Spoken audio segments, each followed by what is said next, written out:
morning, and welcome to Connections Radio Show, where we talk about ideas that matter. Many of our Connections Radio shows are co-produced programs that address cultural identities, celebrating the richness of multicultural voices, sharing cultural perspectives and insights. We discuss needs and opportunities for multicultural communities and allies, addressing the challenges and creating true social justice and equity, and doing it with straight talk. Together, we are hopeful that meaningful change is possible and inclusion for all. So today, our show is co-produced with the Diversity Institute, and I have Malissa Adams, who is the president and executive director, as my co-host. And traditionally, Melissa and I have the first Saturday of the month to talk about racial healing. But we're very excited that Melissa's joining us today to discuss how wonderful we have accomplished with our Juneteenth celebration. Melissa. Hi, Laurie. I'm so happy and excited to be here. I wish we had like a little button we could push to make the audience go, yay! Yes. We need the little, celebration icon that has the little horn and the streamers that come out. It's all good. I was actually thinking about bringing one of those. Yeah, exactly. So, it was a year ago that we had a really in-depth discussion. Yeah. Because we were facing both George Floyd and what the meaning of Juneteenth. We had already planned the Juneteenth, but then all the ramifications of George Floyd after that. Yeah. And it was during that time when we were looking at the Juneteenth that we thought we really needed to do something more. We needed to do a series. And so it's kind of fun to come back and celebrate Juneteenth in a deeper way a year later. Yeah. And see how the celebration has now been transformed into a legal holiday.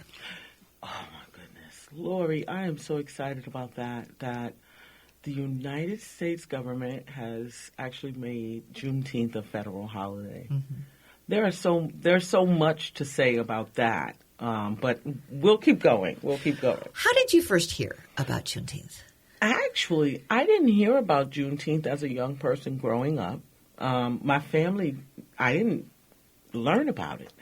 I didn't learn about Juneteenth until I moved to Minnesota. And I moved to Minnesota in 2010. I'm originally from New York, born and raised in Brooklyn.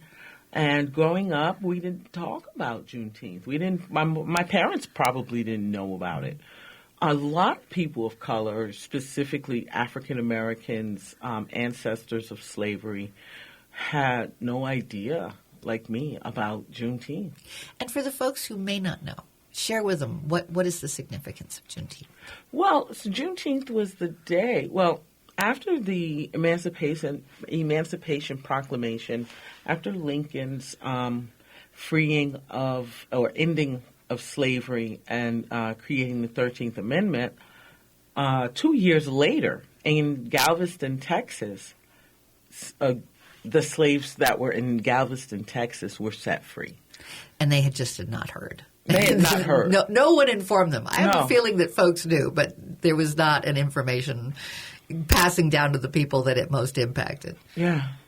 And there was some sort of selfishness involved in that. Yeah. And part of the reason why, some of the historians have said part of the reason why they did not free their slaves in Galveston, Texas, part of it was because they were rebuffing the idea that the slaves were free. There was a war over this idea. So some people just said, well, I'm not going to go by that law. And they also wanted to put in a couple more crops, I think. Yeah. Right. Right. Obviously, they probably wanted to get as much out of the slaves that they had before they set them free. Well, I do have the quote when Major General Gordon Granger arrived in Galveston to deliver the news that the Civil War was over and slavery was abolished. It says, "The people of Texas are informed that in accordance with the proclamation of the Executive of the United States, all slaves are free. This involved an absolute equality of personal rights and rights of property between former masters and slaves, and the connection heretofore existing between them becomes that between employer and hired labor." Wow. And what I find interesting is everyone had the option to stay on as a hired labor. No one stayed. Right.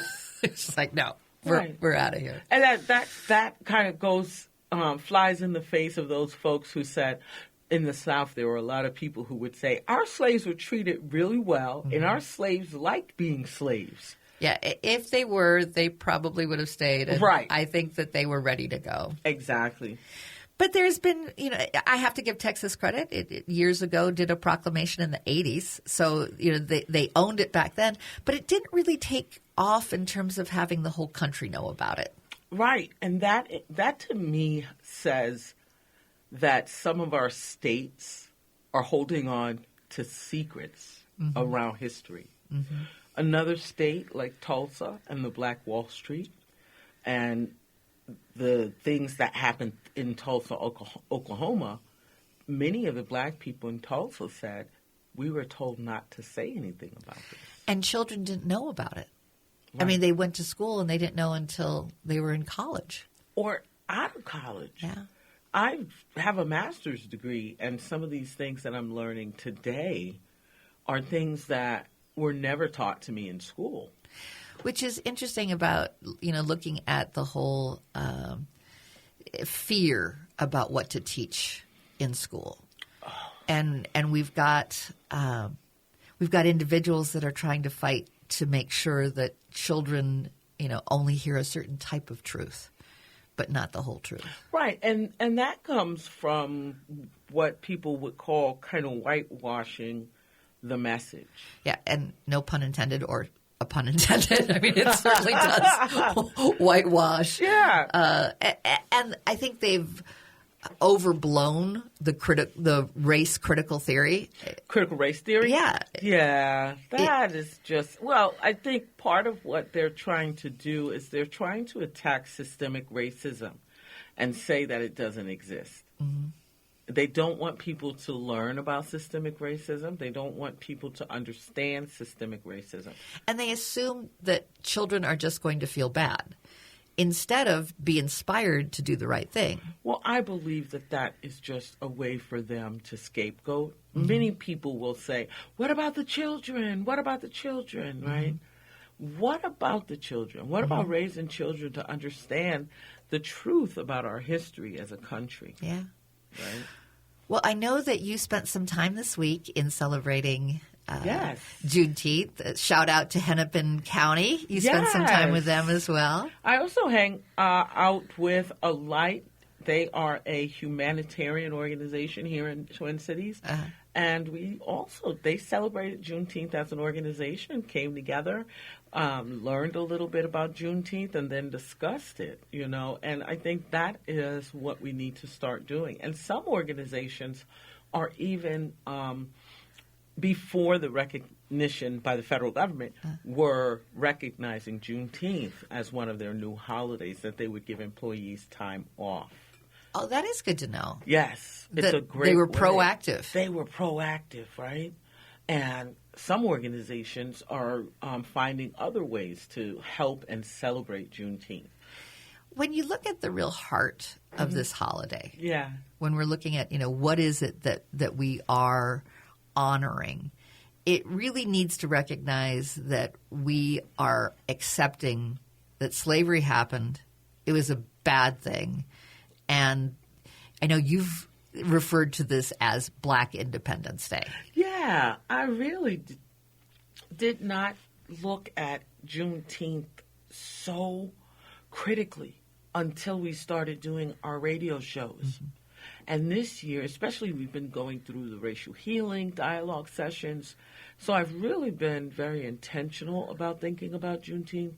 So to me, it means freedom. Right? It means an opportunity for people to have their own independence back. If I just put myself empathetically in the shoes of slaves who have been set free, after Granger says, you are free, there's this jubilation. So that's why they did the jubilees. They would do jubilees on Juneteenth. But after that jubilation is over, after the celebration is over, where are we going? What are we going to do with our lives now? Before, we had a roof over our head and we had food provided by us because of master. Now we have to do this on our own in a system that really doesn't want to see us succeed. And whether it doesn't want you to succeed, but there's also they're not sharing the rules of the system. Not at all. So there may be some things that could make it easier. Oh, there were things that were put in place, like the Freedmen's Bureau. But the problem was there was also, oh my goodness, Laurie, there was, after slavery ended, after the Civil War was over, there was a law that anyone who took part in the Civil War who was from the South should lose all property, should lose everything they have and give it to their slaves. Didn't happen, did it? Not at all. They didn't even get the 40 acres on the mule. Right. The sharecropping was also bad. It was a way to take advantage of poor black people who just wanted to succeed, who wanted to put food, not even succeed, survive. You just got free from slavery. So maybe you decide to do sharecropping. You're going to share the abundance of the crop with another person who owns the land, who happens to be a white man. He owns the land and the seeds. All you got to do is, keep it going. Right. Once that harvest comes and it's time for you to get paid, there was, okay, here you go, John. You made $200 this month, or this year, but you owe me $50 for rent. You owe me $50 for the equipment. You owe me $50 for this, and you owe me $49 for that. So John is left with $1. Right. And these were the tricks that the sharecroppers did. Some people's crops who weren't sharecroppers, people who were free and had land, found themselves fighting to keep their land, fighting for their crops, and fighting for their dignity. And it's interesting because Juneteenth has been celebrated in Minneapolis for many years. And we were talking earlier about, the migration to the north. Migration. Yeah. And this is, this is a time where they didn't have cars. They probably barely had a horse. Back in the 1800s, if you had a horse, you had money, because you had to take care of that horse. You had to feed that horse. You had to keep that horse. And it was your transportation. And yeah. I'm preaching to the choir, ladies and gentlemen, because Laurie is a rancher and has probably 4 horses. Yes. So, it's like... Yeah, well, my great-grandfather was a horse trader, so it's back in that time. Yeah. So, yeah, it was the life. Isn't it expensive to take care of one horse? It's not as expensive when it's in your backyard. Right. So there are people that spend a whole lot more money on their horses and fancy stables and fancy riding. This is more like a little, You think about 1800s. Yeah, that was their life, and that's all they had, right? Yeah. Was a horse, and if you didn't have a horse or two, you weren't going far. But we're talking about the Great Migration. They went from Texas, straight line all the way to Minnesota. Almost into Canada. You're going from one of the hottest states in the Union to one of the coldest states in the Union. And they had to walk across the United States. To make it happen. And when they got to Minnesota, they brought all of their culture. They brought their ideas. They brought their celebrations, their songs, their ways of life. And for many years, it was more integrated yes. than when the Red Line occurred. And yes. The Red Line really created the divisions. But we're going to have to take a break because, of course, I've already gone way past our first segment. We got to go into commercials. But in our next segment, we're going to spend a little bit more time about why it's important. What are we thinking about on holidays? And what makes this holiday today and in the future, ones that we want to think about in new ways. So stay with us. We'll be right back after a few commercials.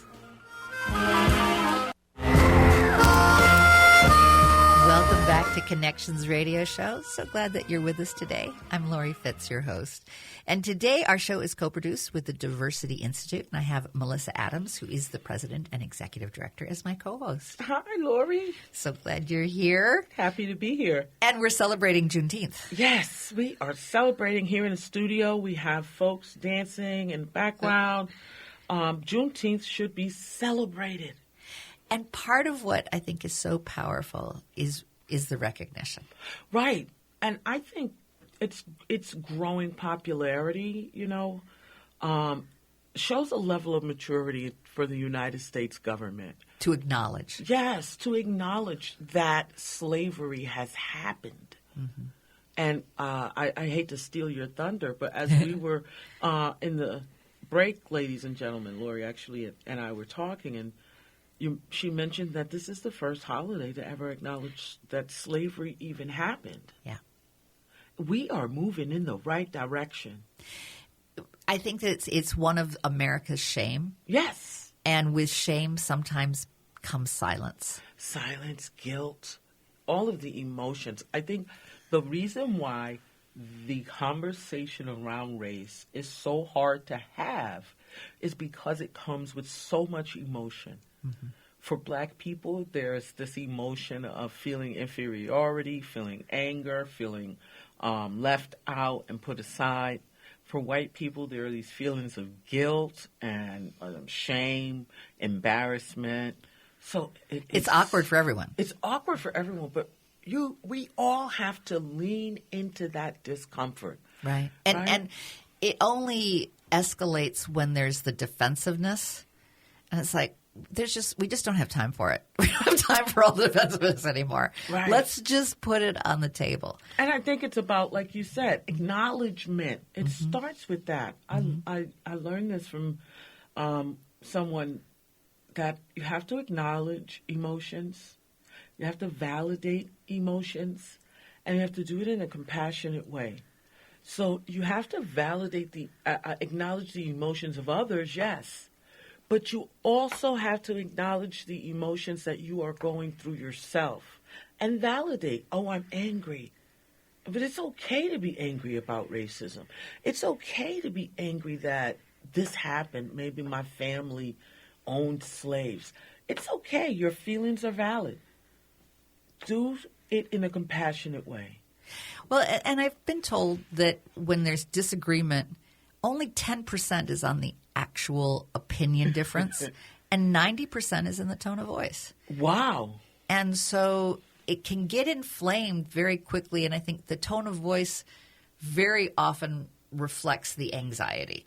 And when there's anxiety, it comes out. Yes. And one thing I've always admired about you is how much you love people up and you give grace.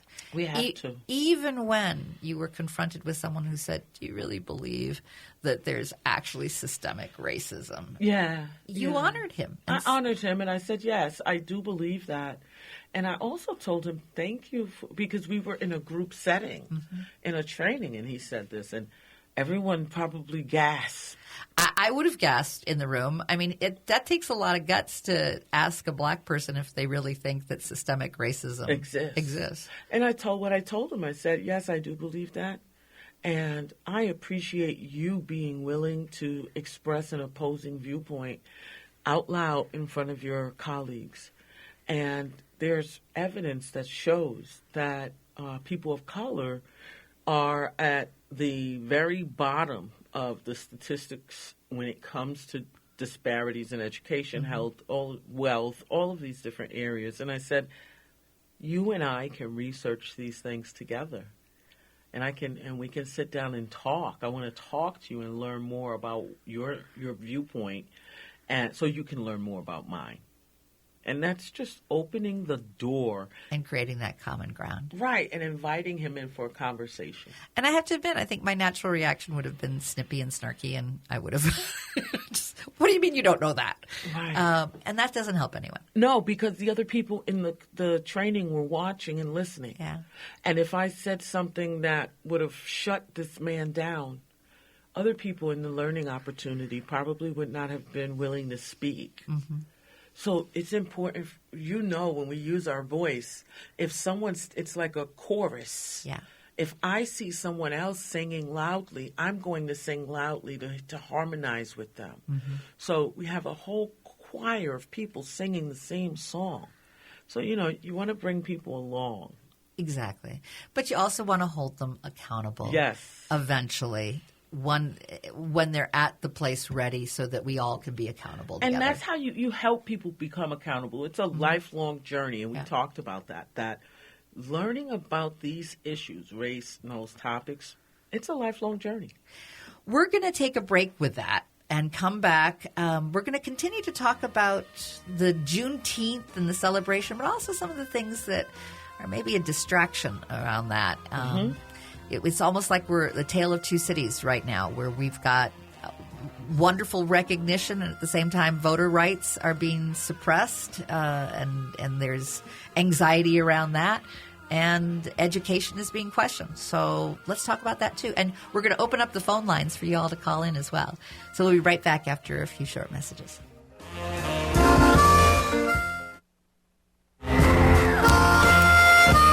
Welcome back to Connections Radio Show, where we talk about ideas that matter. And today our show is co-produced with the Diversity Institute, and I have Malissa Adams, who is the president and executive director of the Diversity Institute. It's the Stanton-Adams Diversity Institute. Hi, Laurie. Hi there.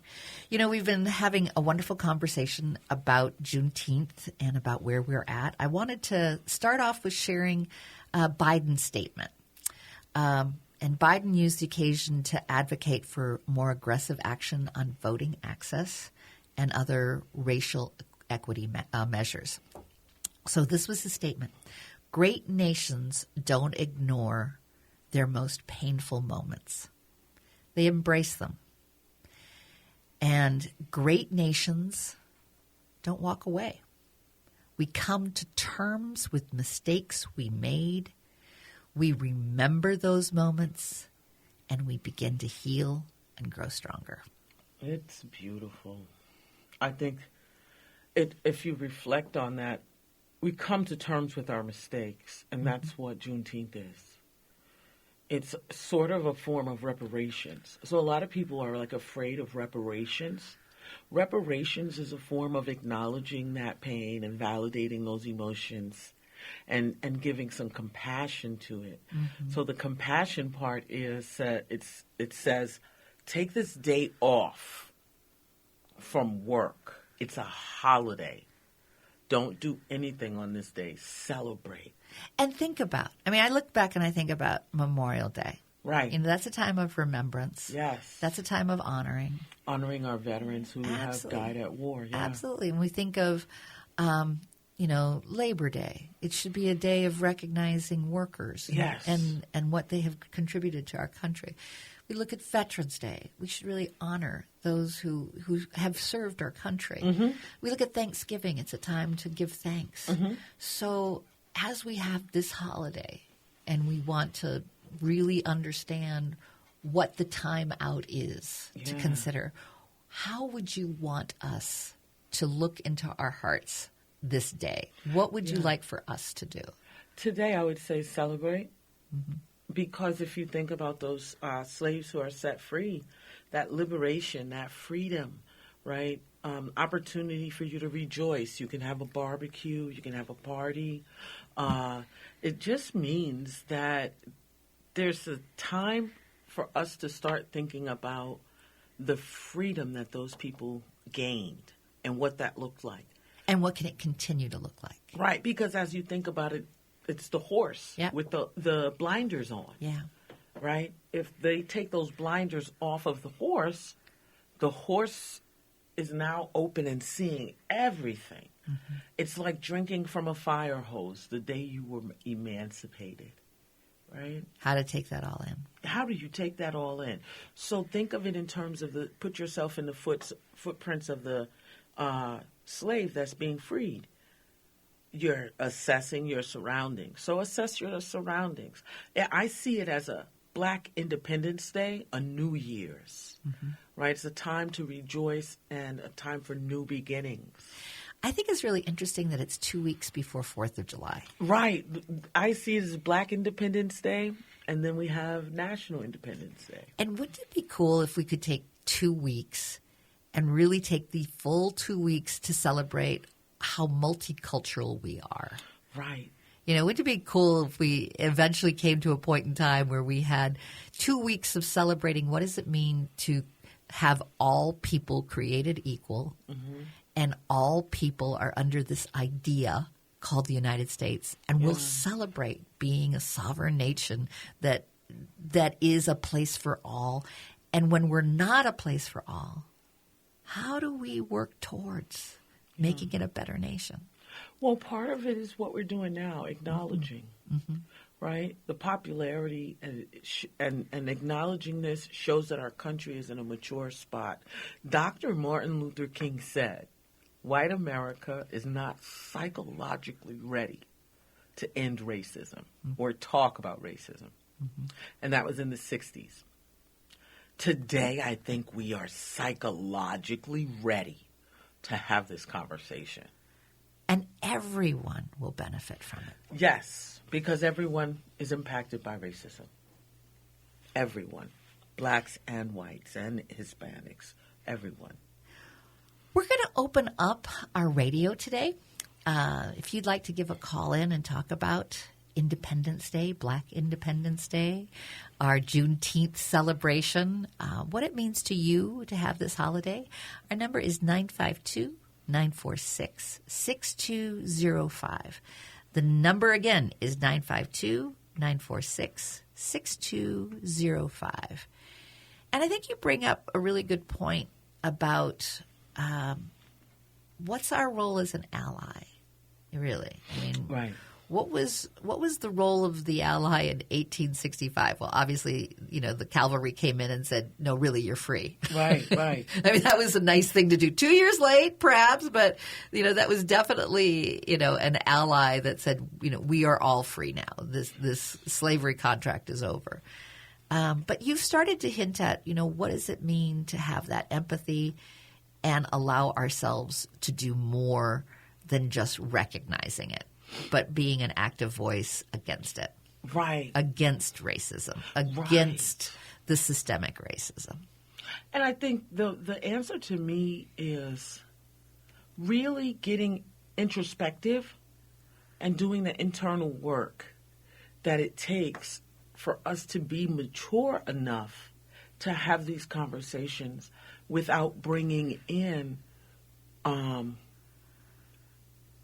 anger, dissension, and defensiveness. Which comes all from fear. Right. The bottom line is that fear. All of that, I mean, when you can see it in others and it's not tripping your trigger back and just recognize, wow, that's just a lot of fear there. Right. What's that about? And that is a great point, Laurie. When you have people who see the world from a different perspective than you, now you have an opportunity to learn. Ask them questions. Even when it drives you crazy. Yeah, even when it drives you crazy. Yeah. If you're at Thanksgiving dinner and your uncle, you only see him once a year, and he's saying something that's inappropriate. And makes you uncomfortable. You can ask questions. Well, what makes you say that? Where did you hear that? Oh, that's very interesting. Why do you feel that way? And there's a respect in your tone. Yeah. It can be hard because you just feel like, why don't they understand? But I think you are so great. You've always been such a woman of grace that allows for the aha moment to take place within the individual without having to tell them. Yes, and that's what you want. Yeah. You want the individual to have an aha moment and not tell them, what you just said is racist. Yeah, which is a knee-jerk reaction that it's just right because it feels like you can name it and just like you can help them by saying they say a racist statement instead of saying what you just said is racist. You can say, "Oh, really? Did you know that this, that, and the third? Or do you understand this? When did you hear this? Where did you learn that? Have a conversation with this person, and as you're having the conversation, they have an aha moment." And they say, oh, wow. And if they don't have an aha moment, you've at least been able to use your voice. And you've expressed that these things are not okay with you. Right? We're not actually here to change people's minds and hearts. You're here to help people understand your perspective on the world and your perspective as an anti-racist, right? I'm an anti-racist. I'm sorry, that comment is inappropriate. And I would prefer if you didn't say things like that around me, right? Especially when it's very hurtful and it's at people's expense. Right. So we have to find ways to acknowledge, validate, and do it with compassion, right? So I really, really appreciate that. You have a whole set of questions I know that you went through at one point to help folks feel more comfortable in thinking about what those questions are. And it's part of the program that we do. We have a racial healing program. We do it on our radio show, which is the first Saturday of the month. But we also have a small group that we work with that Melissa leads. So do you have some questions that might be good for folks to be thinking about when you hear something that's inappropriate or you're uncomfortable? What are some things that you can say? And I think preparation is key. So it's good to have something in your back pocket that you can say to people. First, you can express curiosity. Tell me more about that. Or you can offer an alternative perspective. Well, someone could say, well, all black people steal. And have you ever considered that white people steal too? And Hispanic people steal too? Right? So it's not that you're disputing what they're saying. You're helping them see things from a broader perspective. And you also want to think about, is this person in denial or is this person in polarization? Or sometimes, is this person just seeking attention? Right. Or trying to push your buttons. In our family, we call it trying to get your goat. So if people know you're an anti-racist and you're wearing your anti-racism shield on the front of your shirt like Superman, and you have people in the community who what we call trolls, they may do things or say things just to get your goat. And is it worth the energy? Right. So these are some things to think about instead of, getting hooked into, your adrenaline going up. Might there be other questions that you can ask? Yeah. One could be you can share your disagreement and say, I don't see it the way you do. I see it as. You can seek an area of agreement. We don't agree on that, but we do agree on this small piece. Let's talk about that. Let's start there. Right. Yeah. You can ask to continue the conversation later. Yeah. Let's talk about this at another time. In the meanwhile, how's grandma? Exactly. Let's connect on something that, we both care about. Right. Yeah. Or you can simply set a boundary. Please do not say that again to me or around me. And and that almost creates a safe space for yourself. Right. You're creating a safe space for yourself. Right. And what happens when you put up boundaries, people get uncomfortable. You'll be uncomfortable putting up a boundary because you probably haven't done it before. Lean into the discomfort. And it's okay if someone gets upset or defensive because you're trying to put up a boundary. That's what they do. But be firm. Please don't say those things around me. It's inappropriate. And when you do that, I believe it allows your authentic voice to come out in such a way because you've been able to access how you feel. Yep. A lot of times people don't want to share what they feel because they think they're going to be, someone's going to be mad at them or they're not going to say it right. But more and more, I think it's really important for we know something's wrong. It's not enough to know it's wrong. What are we going to say about it? Right. And Laurie, you brought up a great point. In white supremacy culture, white middle-class culture, let's think of the workplace. Emotions are not allowed. It reminds me of Tom Hanks in the baseball game movie with the females. I forgot what it was called, but he said, there's no crying in baseball, right? And there's crying in racism and learning about becoming an anti-racist. There's crying involved. Yeah. There's pain. There's emotional pain. That is why people don't like to have a conversation. But we need to feel those emotions. And there may be people that feel that if they open up, they're not going to be able to control their emotions. And that's okay. And it is. It's okay. Giving that permission that there's going to be a period where you may not be able to, but you get through it. And you acknowledge, validate, and do it with compassion. So we're teaching the racial healing class, and we're looking at Dr. Annalise Singh's book, and one of the things she said was you have to be in a place of acceptance. You have to accept that racism. When we went through grieving racism, we talked about the 5 stages of grief as they apply to racism. And one of the last stages was acceptance. And she said, accept that systemic racism is not going to end. And that brought me down. Yeah. But there is a part of it that it's not going to end now. Right. And by accepting that it's not going to end now, it's almost a relief from being disappointed every day. Right. But we can make a difference. We can move the needle. And maybe what would be our grandchildren's grandchildren may be in a better place. Yeah. And there may not be racism in that generation. Right. But by expecting, I'm sure. Expecting it to end Yeah, today. yeah. And Martin Luther King Jr., I'm sure, had that same sort of recognition when he said, white people right now are not ready to talk about racism. America's not ready to talk about racism. Yeah. We are ready to talk about racism now. Yeah. Yeah. So what could it look like 50 years from now? That's true. I love that, And but at the end of the day, when you move over into acceptance, it's important to think about those things that you have to accept these things, and you get into a space where you're now able to start doing something. Exactly. And part of what we're going to do is celebrate today that it's Juneteenth. Yes. And with that, I'm going to take a break. But and I clapped my hands. I hope that didn't clap too loud. We're celebrating, and we'll be right back after some commercials. And to continue the celebration of this being the first national holiday today, a historic moment of Juneteenth being celebrated. So join us in the celebration after a few short commercials coming up.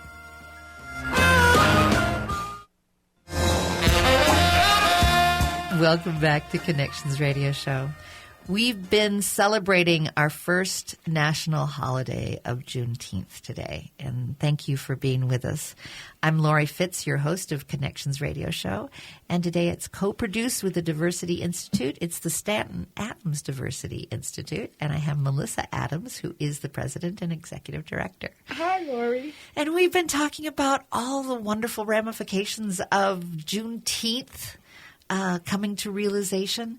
But, we were also just talking about it somewhat feels like the family secret. Right. That we didn't know about for a long time. A long time. And what else is the family secrets all about, that what nobody else don't talks we know? about? Yeah.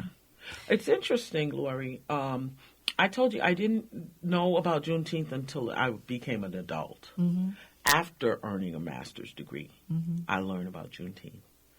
And it's amazing because we have to relearn our history, which really goes back to our racial healing book with Dr. Annalise Singh. And, when I saw in the book Relearning History, I'm like, no, I know all the history. I know all my black history. Mm-hmm. And then I learned about Tulsa and Black Wall Street. And then I learned about Juneteenth, right? Mm-hmm. And I didn't actually grab a hold of Juneteenth as it being a holiday for me until after George Floyd was killed. There was a lot of conversations around race, racism, anti-racism after George Floyd was killed. And as we were talking just last year, it was, well, what does emancipation mean? Right. And it certainly doesn't mean that you're being treated equal when it comes to law enforcement. So what's that about? Right. And are we free? And it impacted not only, our Twin Cities, our Minnesota, our country, our world. Yeah. Today they are unveiling a statue of George Floyd in New York City. Really? In your hometown. Wow, I had no idea. Yep. That's amazing. Yeah. So the impact of George Floyd, when I first heard that, it was kind of like, George Washington and George Floyd, are part of important historic heroes that make a difference. Yes. And to have George be part of that sense of he made a difference in the world. Yes. And it's amazing that there's other stories that we don't know. And hopefully the heroes don't have to die for it, for us to learn. Right. We hope that no one has to lose their life for us to learn these things.